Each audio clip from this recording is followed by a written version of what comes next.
İnternette oturup alıp zerigi bile oydu toğunu жазып, bilip bilbey эле андай экен го, мындай экен го, антип кетти, мынтип кетти деп ушак айың менен өз убактыбызды, өмүрүбүздү өткөрүп, эртең анан бирөө келип жалган сөздөрүң үчүн жоопко тартамын десе, ыйламсырап, балдарым бар, ата-энем бар, ооруп калдым, өлгөнү калдым деп элдин сезимине ойногондун дагы кереги жок.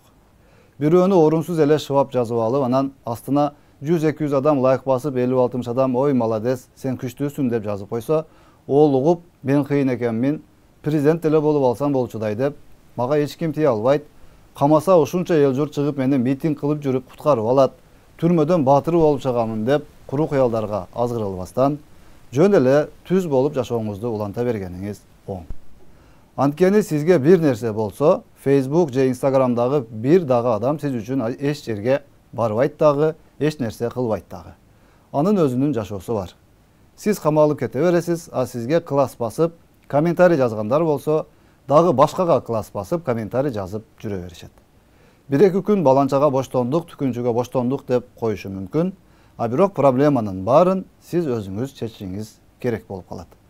Чакырыктар үчүн, жалган маалыматтар үчүн, негизсиз каралоолор үчүн жоопту сиз беришиңиз керек болуп калат.